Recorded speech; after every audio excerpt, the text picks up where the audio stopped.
Bapak Ibu Saudara, apa kabarnya? Senang sekali dapat berjumpa melalui program Sapaan Gembala. Sebelum kita bersama merenungkan firman Tuhan, mari kita berdoa terlebih dulu. Kami bersyukur untuk kesempatan ini ya Tuhan.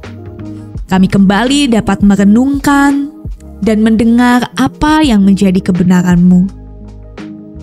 Kiranya Engkau berkenan memberikan hikmat kepada setiap kami untuk dapat memahami dan terlebih lagi melakukannya di dalam hidup kami.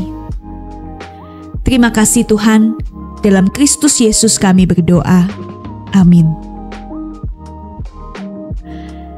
Saudara, bacaan perenungan kita pada hari ini diambil dari Yohanes pasal 12 ayat 44 hingga 50.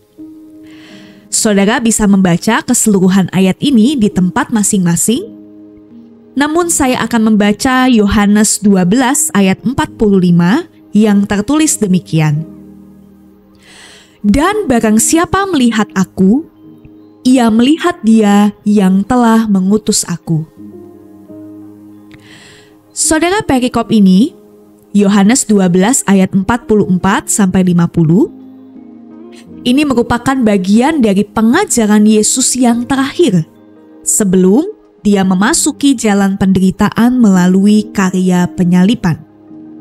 Jadi terakhirnya itu maksudnya terakhir sebelum Yesus akan disalib, mati, tetapi kita tahu bahwa Dia juga akan bangkit.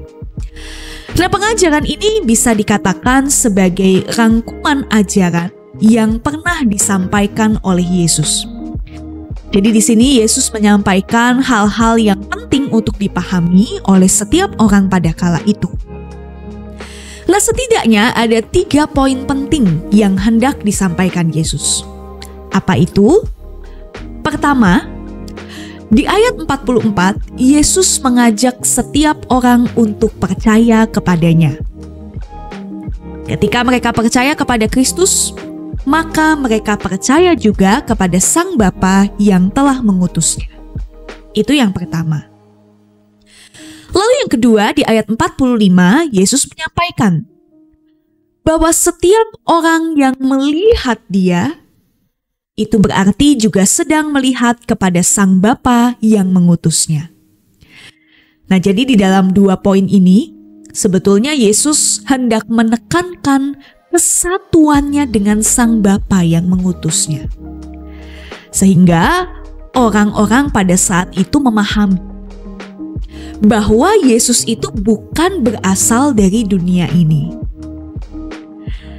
Nah, itulah mengapa kalau kita perhatikan ayat 49, di sana Yesus menyampaikan bahwa apa yang Dia sampaikan, pengajaran-pengajaran yang diberikannya itu bukan berasal dari dirinya sendiri, melainkan berasal dari Bapa yang mengutus Dia.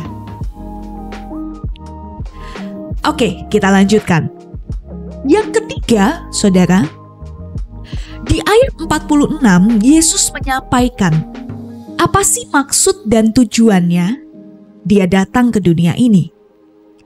Yaitu, Yesus datang untuk menjadi terang di tengah dunia yang penuh dengan kegelapan.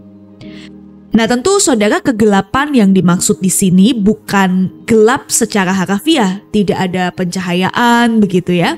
Bukan seperti itu. Tetapi kegelapan ini merupakan sebuah penggambaran, sebuah metafora yang mau menunjukkan bahwa dunia ini beserta dengan manusia di dalamnya sudah dibelenggu dan dikuasai oleh dosa. Dan ketika hidup seseorang dikuasai oleh dosa, maka tentu hanya akan berujung kepada kehancuran dan kesia-siaan. Nah, oleh karena itu, ketika seseorang memilih untuk percaya kepada Kristus, maka dia akan berada di dalam terang. Dia tidak lagi tinggal di dalam kegelapan. Mereka yang memilih untuk percaya kepada Kristus, maka ada pengharapan, ada keselamatan, ada penyertaan yang diberikan.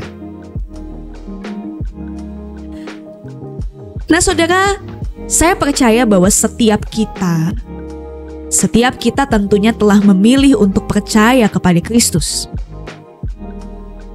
Kita sudah menerima anugerah keselamatan itu juga.